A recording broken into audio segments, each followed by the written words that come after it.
नमस्कार मित्रों, आप भारत के मतदाता हैं तो आपको यह सोचना है कि क्या वाकई आपका वोट चोरी हो गया है, आपको वोट गिराने से रोक दिया गया है, क्या आपको चुनाव आयोग ने वोट अधिकार से वंचित कर दिया है, क्या चुनाव आयोग के अधिकारी आपको डिस्टर्ब करते हैं कि आप भाजपा विरोधी को वोट देंगे तो आपका मतदान करने नहीं दिया जाएगा, क्या जानबूझकर आपके परिवार का मतदाता सूची से नाम अलग कर दिया गया और भारी संख्या में कर दिया गया है। जहां से भाजपा जीत रही है वहां के कम से कम वोटर इसका उत्तर जरूर दें, चाहे सोशल मीडिया के माध्यम से दें, पत्र लिख करके दें, गोष्ठी सेमिनार करके दें, बयान देकर दें, अपनी तस्वीर डाल कर दें, लेकिन उनको देना चाहिए। राहुल गांधी जी की बिहार की यात्रा खत्म हो गई है। उस यात्रा का नाम उन्होंने दिया था वोटर अधिकार यात्रा, और कांग्रेस का एक बड़ा अभियान है, उसने अलग से सोशल मीडिया पर एक इसके लिए अलग से पूरा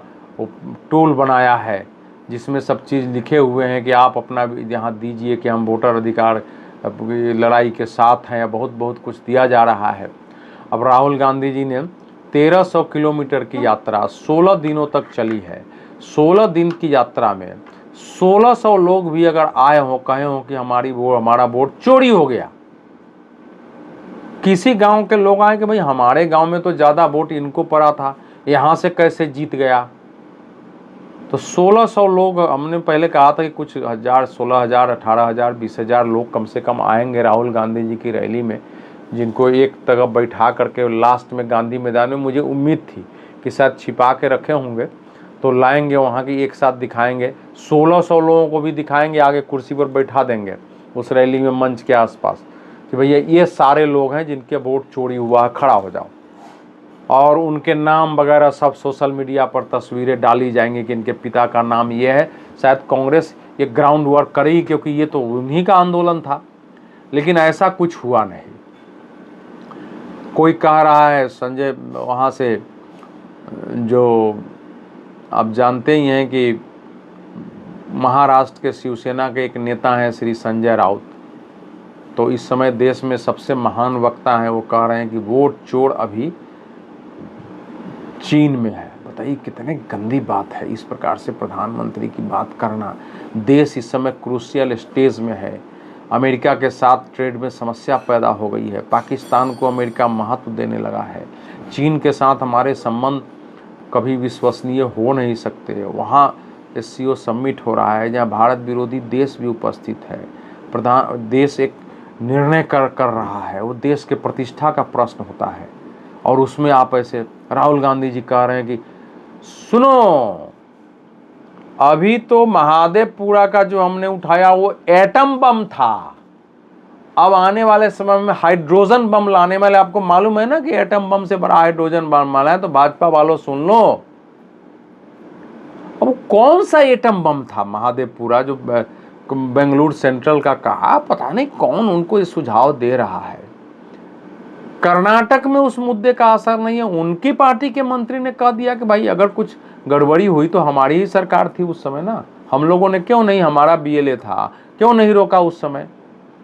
और जहां से उन्होंने नाम लिया महादेवपुरा पर, आपसे मैं कई बार संवाद कर चुका हूं कि बेंगलुरु सेंट्रल में महादेवपुरा के उन्होंने कुल मिलाकर के मेरे 5 वोटर का नाम लिया था और प्रमाण लाए थे कि हमने बड़ी मेहनत से लाया है। एक महिला का नाम था जिसने कहा मैंने एक ही जगह वोट डाला है, दूसरी जगह कभी डाला नहीं है। दूसरा परिवार 3 लोगों का था, उन्होंने कहा कि मैं जब से महादेवपुर आया हूं केवल यही वोट डाला हूं, 2 बार डाला हूं। और तीसरे व्यक्ति ने भी यही कहा कि मैं जहां रहा हूं वहां वोटर बना, एक ही बार डाला हूं। चुनाव आयोग ने पूछा, उत्तर नहीं दिया। और महाराष्ट्र के बारे में बोलते हैं वोट चोरी हो गई। महाराष्ट्र का तो जो कुछ ये बोले उसी के आधार पर वहां के हाईकोर्ट में केस गया था, ये मैं आपसे बता चुका हूं। हाईकोर्ट का केस गया था और उस केस को लेकर के प्रकाश अंबेडकर गए थे, जो इनके गठबंधन के सदस्य थे, अंबेडकर साहब के पोते हैं, वो गए थे और सारे तर्क हुए, पूरी बहस हुई उस पर। चुनाव आयोग ने अपना पक्ष रखा, सारे आंकड़े मंगाए गए, अलग अलग इनकी ओर से सारे वकील सब गए, और अंत में चुनाव कहा कि ऐसा कोई एक प्रमाण नहीं मिला है कि चुनाव में किसी तरह की धांधली हुई हो या किसी का भी वोट चोरी हुआ हो। वोट चोरी शब्द नहीं लिखा है, किसी प्रकार की गड़बड़ी का कोई प्रमाण नहीं मिला। और याचिका खारिज हो गई। और उसने कहा कि आपने हमारा समय नष्ट किया, इसलिए आपको मैं कुछ नहीं कहूँगा, लेकिन न्यायालय का समय नष्ट हुआ है। ये हाई कोर्ट में मामला खारिज हो गया। राहुल गांधी जी इसकी चर्चा नहीं कर रहे हैं। सुप्रीम कोर्ट में SIR के खिलाफ गए थे। जब वो यात्रा चल रही थी, सुप्रीम कोर्ट में बहस चल रही थी। सुप्रीम कोर्ट ने सारे तर्क नकार दिए कि हम इसको खारिज नहीं कर सकते हैं, चुनाव आयोग का अधिकार है, टाइम भी कोई ज़्यादा कम नहीं है, और चुनाव आयोग की अगर तैयारी है तो वो कर सकता है। यहाँ तक कह दिया कि भैया अब जो लोग मर गए हैं उनको तो हम नहीं ला के कह सकते हैं कि आप वोट डालो मृतकों को, ये तो न्यायालय के मतलब कैपेसिटी हमारी नहीं है। लेकिन चलिए आप लोग कहते हैं तो चुनाव आयोग को मैं आदेश दिया उन्होंने कि जो 64 लाख लोगों के नाम हटा दिए गए हैं उनको आप सामने ले आइए, और डाल दिया है। अब आप ढूंढिए उसमें से, पता करिए कौन एक दो जिनको लाए गए कोर्ट के सामने वो मिस्टेक थी, उसको सुधार दिया गया। कोर्ट ने कहा थोड़ा पारदर्शी करिए, थोड़ा इसको आधार कार्ड को भी स्वीकार करिए। और मैं जब भी आपसे बात किया मैंने कहा कि भाई आधार कार्ड को भी देखना चाहिए, अगर आधार कार्ड नकली बन रहा है, गलत बन रहा है तो उस पर रोक होनी चाहिए। लेकिन आधार कार्ड आया था तो यही माना गया था कि एक ही कार्ड सब जगह काम करेगा, क्योंकि उसमें आपकी पूरी जानकारी होती है। तो आधार कार्ड को मान्यता दिया जाए, अब उसको सुरक्षित करना है, उसमें और कुछ बदलाव लाना है तो होना चाहिए। मैं भी इसके पक्ष में हूँ। तो सुप्रीम कोर्ट ने कहा हालांकि जो लोग आधार कार्ड कर रहे हैं, वो जब चुनाव आयोग ने मतदाता पहचान पत्र को आधार कार्ड से जोड़ने की शुरुआत की थी, यही लोग कोर्ट में चले गए थे उसका विरोध करने, इसलिए इनका ये तो गए थे उसको रुकवाने। अब चुनाव आयोग ने इतना कहा है कि भैया ऐसा है कि 1 सितंबर के बाद भी किसी का नाम छूट गया है तो इसको मत करो, अगर वो चाहे तो जुड़ जाए। फाइनल जब आप प्रकाशित करो उसके पहले अगर अभी भी कोई किसी का छूट गया, और मैं भी मानता हूं कि किसी को सज़ा नहीं मिलनी चाहिए, किसी कारण कोई फॉर्म नहीं जमा कर सका, कोई बाहर रह गया किसी के परिवार का, किसी का सर्टिफिकेट उपलब्ध नहीं हुआ, तो वो अवसर मिलना ही चाहिए। तो ऐसा कोई फैसला चुनाव सुप्रीम कोर्ट ने नहीं दे दिया है जिसको कहा जाए कि वो राहुल गांधी जी की बात से सहमत हो गया। सब इन्हीं के लोग कोर्ट में लड़ाई लड़ रहे थे, तो वो मामला भी खत्म हो गया है। वहाँ से कुछ निकला नहीं।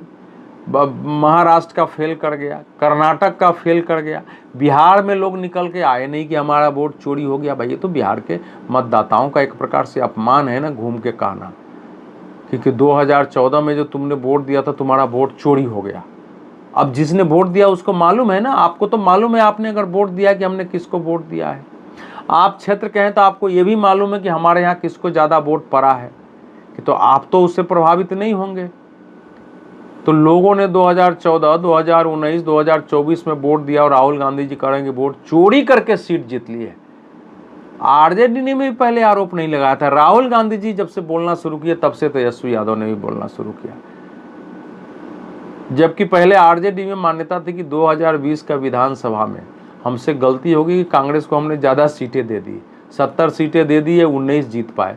अगर इनको कम दिए होते, हमारे पास वो सीट रहती तो हम जीत जाते, तो हमारी सरकार बन जाती। ये तो इनको देकर गलती हो गया।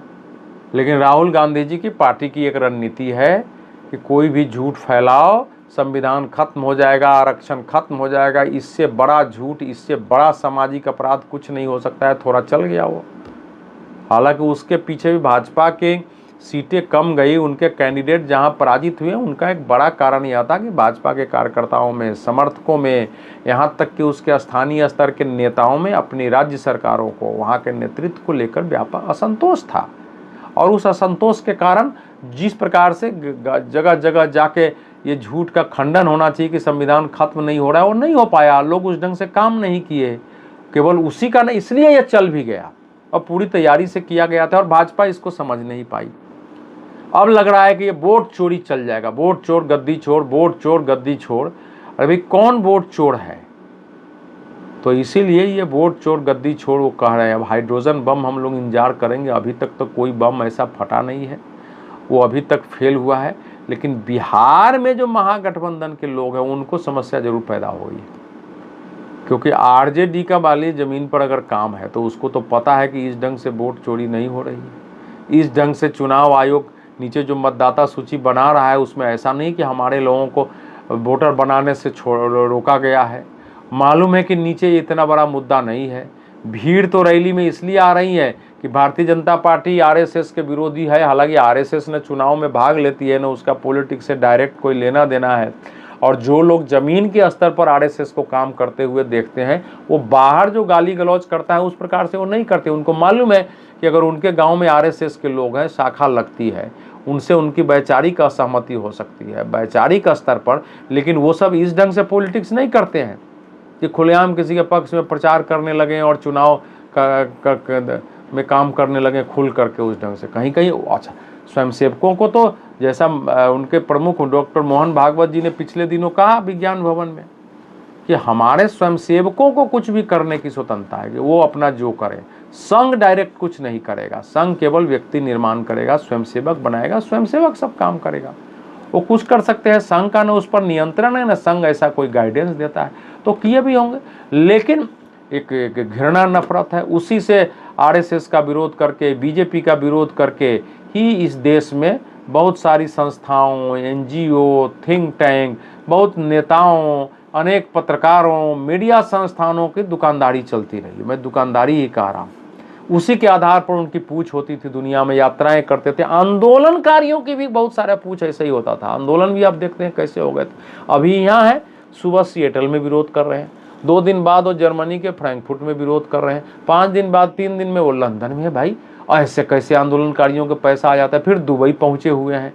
तो ये सब का जो एक तंत्र था ना, अब बीजेपी के सत्ता में आने से मैं नहीं कहता हुए खत्म होंगे, लेकिन इनको थोड़ी दिक्कत हुई है।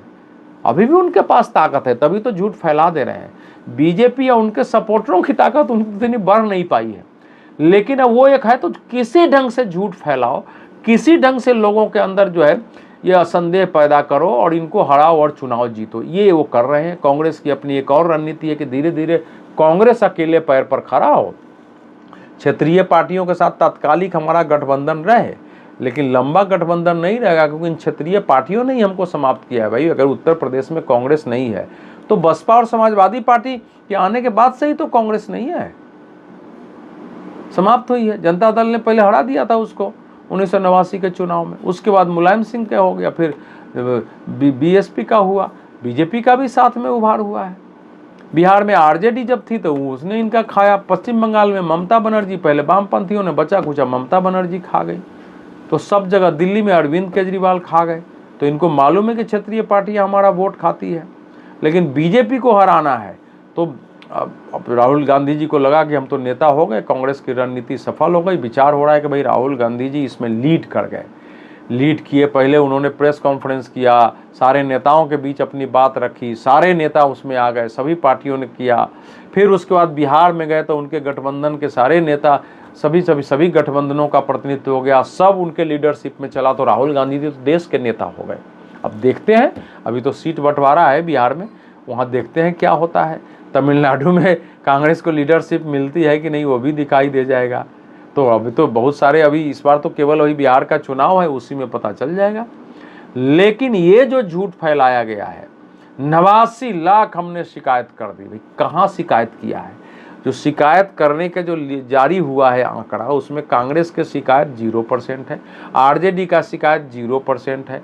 केवल 2 पार्टियों की ओर से शिकायत है, वो है भारतीय जनता पार्टी और जनता दल यू, जिसको कहा जा रहा है कि चुनाव आयोग का डिफेंड करे। उसी की ओर से मतदाता सूची को लेकर चुनाव आयोग में सबसे ज़्यादा शिकायत है। और शिकायत ऐसी नहीं होती कि जानबूझकर आपने कर दिया, नॉर्मल है।